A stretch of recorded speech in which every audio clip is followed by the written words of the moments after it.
El carro más exitoso del trío de los 5, un automóvil de aspecto elegante, atractivo, sofisticado que en su momento nació en realidad para montársele un motor nuevo, pero que con el tiempo se ganaría el corazón de una fanaticada que lo atesoraba con indiferencia de si era 6 u 8 cilindros. Me refiero a la serie de Chevrolet de 1956.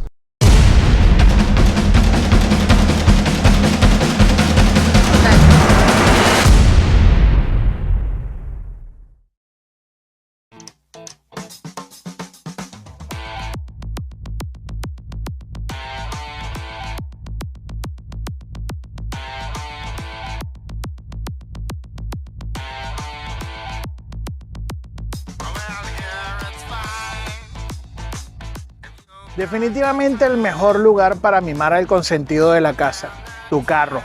Mafra, Cosmetics for your car.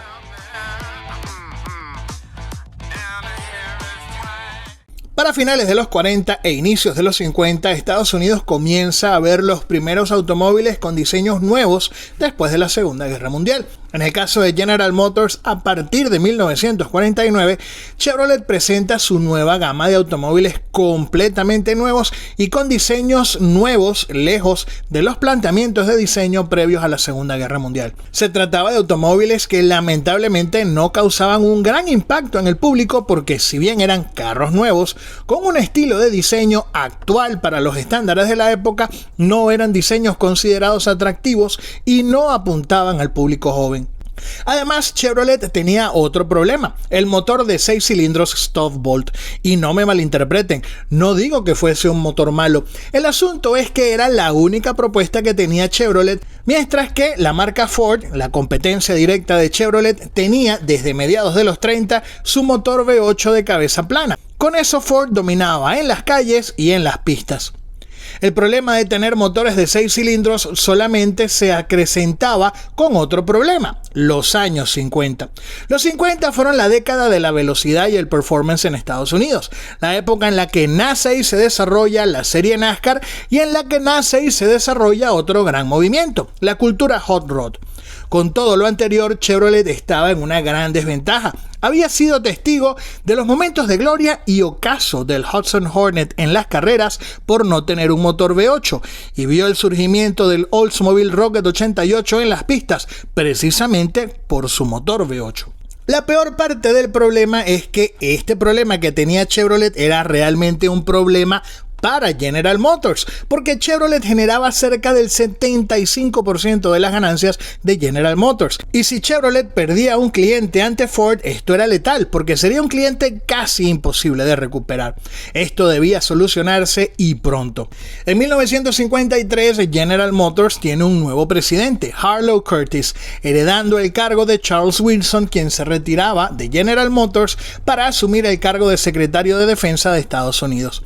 Curtis tenía un objetivo claro y era desarrollar una nueva línea de automóviles que pudiese ser competitiva y que superara a Ford en términos de performance y que estuviese también a la vanguardia de la industria en términos de diseño.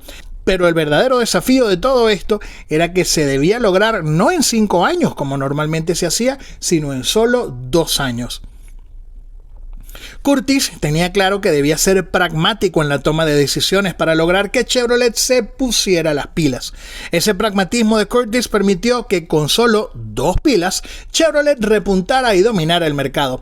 Esas 2 pilas serían Ed Cole y Harley Earl. Ed Cole es un tipo sagaz, es un tipo brillante, un tipo que de hecho quería ser abogado, aunque eventualmente terminó siendo ingeniero. Sin embargo, se comportó como todo un abogado mientras ejercía su carrera de ingeniería. Y esto lo digo en el sentido de que era un tipo increíblemente eficiente, increíblemente enfocado hacia la consecución de metas. Era un tipo que no aceptaba un no como respuesta y eso le permitió crecer dentro de General Motors. Incluso le permitió llegar al punto de prácticamente impulsar a Cadillac a nuevos territorios a donde no había llegado anteriormente.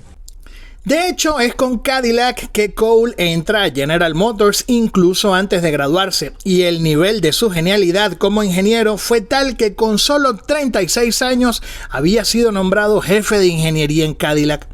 Pero más allá de ser el líder del proyecto para la creación de este carro, su principal aporte fue el motor V8, creado por un departamento de ingeniería que él reformó por completo, aumentando la plantilla de 850 ingenieros a 3.000 en total. Dentro de este equipo de ingenieros figuraban nombres como Zora Arkus Duntov, figura clave en el surgimiento del Chevrolet Corvette, y Harry Barr, figura clave en el desarrollo de los motores Chevrolet V8. En tiempo récord, Cole y su equipo logran crear una versión de bajo costo de un motor V8 de Cadillac, una máquina de 4.3 litros y 120 caballos de fuerza. Un motor un poco más potente y ligero que los motores Ford de aquellos días e incluso más ligero que el motor de 6 cilindros Chevrolet Stovebolt que se buscaba reemplazar. Digamos que ya resuelto el tema del motor competitivo, faltaba ahora un diseño competitivo y atractivo que estuviese a la par en términos de vanguardia con este motor. Y aquí es en donde entra en escena la segunda pila que necesitó Chevrolet. El gurú del diseño en General Motors, el señor Harley Earl. Él es quien va a esculpir, o mejor dicho, su equipo, un equipo dirigido por él, es quien va a esculpir la línea de estos tres automóviles de la serie de los 3.5. Harley Earl fue el creador del primer departamento de diseño de firma automotriz alguna, la sección de arte y color de General Motors. Él fue el pionero en el ámbito del diseño automotriz en Estados Unidos al desarrollar la idea de la belleza como argumento de ventas de un automóvil. Earl y su equipo comienzan la tarea de crear un diseño moderno, avanzado y vanguardista para la época, y todo con carta blanca para desarrollar su trabajo, con la garantía por parte de Ed Cole de que la ingeniería no intervendría con el diseño del automóvil. Estamos hablando de un trabajo en conjunto que fue brillante porque no hubo intervención de nadie en el área del otro, es decir, ni Ed Cole intervino en el área de diseño del automóvil, ni Harley Earl intervino de forma alguna en el ámbito de la ingeniería que estaba puesta detrás de este automóvil. El resultado es una carrocería de líneas balanceadas que combina elementos redondos con elementos rectos. Un frontal de aspecto agresivo que, según algunos, imita el frontal de un Ferrari y, claro, siendo un carro estadounidense, pues tenía bastante cromo.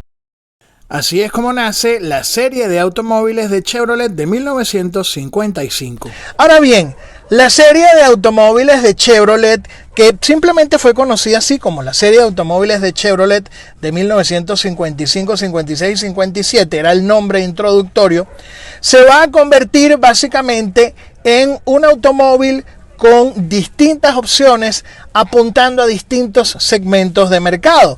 Entonces estaba, por ejemplo, la serie 150 de Chevrolet, que era la serie más económica. Estaba la serie 210, que era una serie, digamos, de nivel intermedio. Y estaba, por supuesto, la serie de Chevrolet Bel Air, que era el tope de gama de Chevrolet. 1955 sería el primero del trío de los 5 Chevrolets, una obra maestra que integraba estilo, elegancia y potencia. El automóvil se convertía no solo en emblemático, sino en la figura representativa de General Motors. Una de las cosas que buscaba Ed Cole y Harley Earl en el ámbito del diseño con este automóvil era no solo robarle los clientes a Ford, sino incluso robarle también los clientes a Cadillac. Y en este sentido hay algo bien interesante. Una de las características principales de estos carros es que no solamente integra criterios de mecánica e ingeniería de Cadillac, sino que incluso también integra elementos de diseño que se aplicaban a Cadillac. Eso hizo que estos automóviles fueran apodados Baby Cadillacs, cosa que si analizamos con lupa tiene todo el sentido del mundo.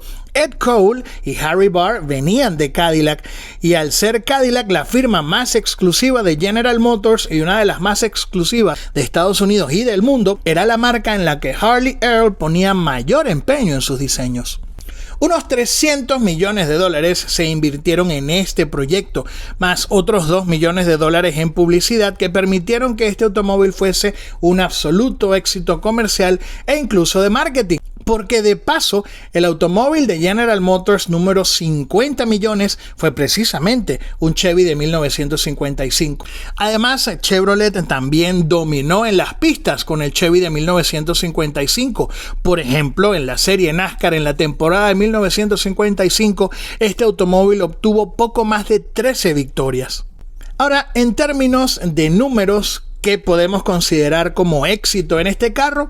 Pues el hecho de que Chevrolet fabricara 2 millones de unidades en todas sus variantes, superando por 43,000 carros la producción total y ventas de Ford. Pero aquí hay varias cosas. Por un lado, todo el esfuerzo que narré anteriormente no era solo para aplicarlo a un solo modelo de carro, sino que esta sería la nueva forma de trabajar de Chevrolet, con lo cual el Chevy de 1955 no iba a ser el único resultado. Y además, por fantástico que fue, el Chevy del 55 tenía defectos de fábrica como un excesivo consumo de aceite y de gasolina o detalles de mal acabado y mala aplicación de la pintura.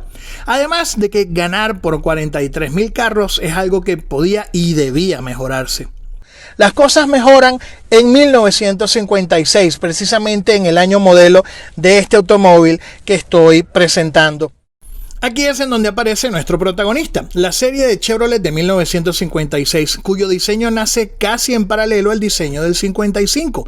De hecho, fue como crear dos diseños en uno, solo que uno se presenta en una primera etapa como modelo 55 y el trabajo de diseño continúa para evolucionar a una segunda etapa que se va a presentar como modelo 1956. Para 1956 se resuelven los problemas vinculados al Chevy 55 que antes mencioné y se muestra un diseño más refinado que elimina la parrilla del 55 que a mucha gente no le gustó y la reemplaza por una más estilizada que abarcaba el ancho completo del frontal y que utilizaba más cromo y además se combinaba con nuevos diseños de parachoques.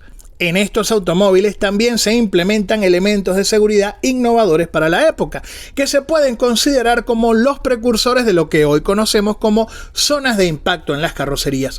Esto consistía básicamente en el reforzamiento de la pared de fuego y los pilares del techo. Curiosamente, Chevrolet decía en su publicidad que esta no solamente era una cualidad de seguridad, sino de durabilidad, ya que no solamente protegía a los pasajeros en el habitáculo en el caso de una colisión, sino que, según el planteamiento de Chevrolet, a pesar de los daños, el automóvil podía seguir siendo usado, entendiendo, claro está, que en aquella época no había la rigurosidad legal en términos de seguridad automotriz que hay en nuestros días. Chevrolet ofrecía también un chasis mejorado, más rígido, con una suspensión mejorada que montaba en la parte trasera ballestas ubicadas al opuesto del chasis. Eso ofrecía en general una suspensión un poco más rígida que brindaba más estabilidad en las curvas y todo esto ayudado con una dirección más suave. Además, se ofrecían lo que se consideraba como comodidades adicionales, como por ejemplo los ceniceros para los asientos traseros que no estaban disponibles en el modelo 55 y por primera vez se implementa en Chevrolet el ocultamiento de la boca de llenado del tanque de gasolina en las luces traseras, un hack estético que marcas de lujo como Cadillac o Continental utilizaban en la época. A este nuevo carro le acompaña un nuevo esfuerzo publicitario que buscaba no solo realzar la belleza del Chevy del 56, sino su performance. Una de las cosas que hizo General Motors con este automóvil en 1956 fue correrlo en la pista de Pikes Peak, en donde Zora Arkus Duntov no solamente estableció un récord de velocidad de ascenso de la montaña, sino que de paso derrotó o superó todos los récords que Ford tenía en esa carrera de ascenso de montaña de Pikes Peak. Este récord consistió en alcanzar la cima en solo 17 minutos, 2 minutos por debajo del récord establecido en aquel momento y superando todos los récords que Ford había establecido en Pikes Peak. Otra cosa que ayudó a Chevrolet fue la publicidad que hizo Ford, que fue bastante tímida en la promoción de sus automóviles y que se enfocó en hacer una comparativa entre ambas marcas para establecer que los carros Ford eran más seguros, eso sí, sin poder decir nada en términos de performance. todo ese boom publicitario, todo ese trabajo fue más que suficiente para hacer que General Motors derrotara por cantidades abismales a la Ford Motor Company en 1956. Pero además Chevrolet se lanzaba de lleno a competir con esta serie de carros en algo novedoso para la época, el segmento de las Station Wagons. Otra de las cosas interesantes de la serie de Chevrolet de mediados de los 50 es que con esta serie es que realmente se consolida la existencia de la Station Wagon. Ojo, la Station Wagon tiene un historial muy amplio que se remonta prácticamente a los inicios del automóvil. Sin embargo, después de la Segunda Guerra Mundial hubo una serie de Station Wagons que integraban metal con madera. Era como una transición de las carrocerías tipo Woody a las carrocerías de estructura metálica por completo. En 1955 y 56 es en donde se consolida del todo la Station Wagon como la vamos a conocer en Estados Unidos, y va a estar en apogeo hasta por lo menos, puedo decir que finales de los 90 pudiese ser aproximadamente, pero eso comenzó con estos carros. Ahora, esta Station Wagon en la que estoy es una Station Wagon muy peculiar, porque es una Station Wagon de 9 asientos, es decir, 3 personas en el primer asiento, en donde estoy en el asiento del conductor, más los 2 que irían al lado mío, 3 personas en el asiento trasero y 3 personas en un tercer asiento. Y eso es algo que digamos que formó parte de un proceso de experimentación en el que la industria automotriz estadounidense estuvo inmerso en la década de los 50, buscando la manera de darle la forma perfecta al concepto de la Station Wagon. Ahora bien, esta serie de camionetas se conocen como Beeville, y dentro de la serie de la Chevrolet 210 son las camionetas de 4 puertas, digamos de clase media, de nivel intermedio. Estos Beeville no solamente venían con motores de 6 cilindros, sino que también venían con motores de 8 cilindros. Y eso tiene el gran mérito de que podía ofrecerse un automóvil con la capacidad de transportar a mucha gente a cierta velocidad, o si no, simplemente la capacidad de poder transportar a una persona de un punto A a un punto B, sin ir muy rápido porque el motor no lo permite, pero al mismo tiempo con la fiabilidad de un motor Chevrolet de 6 cilindros en línea de la década de los 50. Esta camioneta fue cuidadosamente restaurada, manteniendo su motor de 6 cilindros en línea y su transmisión manual de 3 velocidades en la columna de dirección, y para sus propietarios es una pieza fundamental del patrimonio familiar. Bueno, este es un Chevrolet 210 Beeville año 1956. Fue comprado hace unos añitos, bastante deteriorado por mi papá, a un amigo que lo tenía, y bueno, poco a poco se fue restaurando en su totalidad. Mecánica, latonería, pintura, mecánica no mucho, está totalmente original. Este es un motor 235, 6 en línea, sincrónico, palanca arriba. Y bueno, es un negocio familiar que tenemos y lo hemos estado restaurando poco a poco hasta como está en este momento. Lo tratamos de tener lo más original posible, con sus colores originales, la parte interna, todos sus accesorios. Y bueno, es un gusto tenerlo en la familia, y bueno, estamos restaurando otros vehículos también, antiguos también, pero este es como que la joya de la corona para la familia Freitas Magallanes. Una anécdota bastante peculiar: bueno, cuando compramos la camioneta venía incorporada una moto Lambretta, también año 56, que también está en proceso de restauración, y también, bueno, vamos a tratar de pintarla de los mismos colores de la Wagon, de la Beeville, para, bueno, ir a la par. Mi hermano va con la camioneta y yo miré con la Lambretta. Los Chevrolet de 1956 resultaron ser un absoluto éxito, con un 27% del mercado de carros en Estados Unidos en manos de Chevrolet, lo que ponía en claro su dominio, un dominio que de paso ayudó a que Ed Cole fuese promovido a gerente general de Chevrolet. Tan exitosa fue la serie de 1956 de Chevrolet que General Motors comenzó a superar a Ford a una tasa de 20.000 carros por mes. Es decir, vuelvo y repito, 43.000 carros de diferencia en 1955. Estamos hablando de 43.000 carros al final del año, el año total. En el caso del 56 estamos hablando de 20.000 carros cada mes. La proporción es abismal, y eso habla muchísimo del empeño que puso General Motors en la comercialización, en la venta de este automóvil. 1956, eso sí, sería el último año de éxito para el trío de los cinco, porque para 1957 no se contaba con el mismo capital para seguir innovando como en años anteriores. Y aunque el Chevy del 57 es hoy un automóvil emblemático, lo cierto es que en su momento no se vendió con tanto éxito. De hecho, 1957 representó un año en el que Ford de nuevo lideraba en el mercado. Pero esa es una historia para otro video. Este video cuenta otra historia, la historia de una serie de automóviles que llegaron para revolucionar a Chevrolet y a la industria automotriz. Uno de los primeros y claros ejercicios de democratización del estilo, que buscaban fusionar cualidades de diseño de marcas de alta gama en automóviles de bajo costo, y todo combinado con performance. En resumen, democratizaban la idea de que uno podía verse bien y andar rápido en un automóvil económico. Pero además, este video busca poner en el debido pedestal a estos automóviles que marcaron una época y que, con indiferencia de si tienen motores de 6 u 8 cilindros, tienen una gran fanaticada que los restaura y los preserva. Y ya sabes a dónde ir para más historias de la automoción, aquí al canal de El Barbudo Mitch. Si te gustó este video, dale like y compártelo con tus amigos, y sígueme para más contenido de historia y cultura automotriz.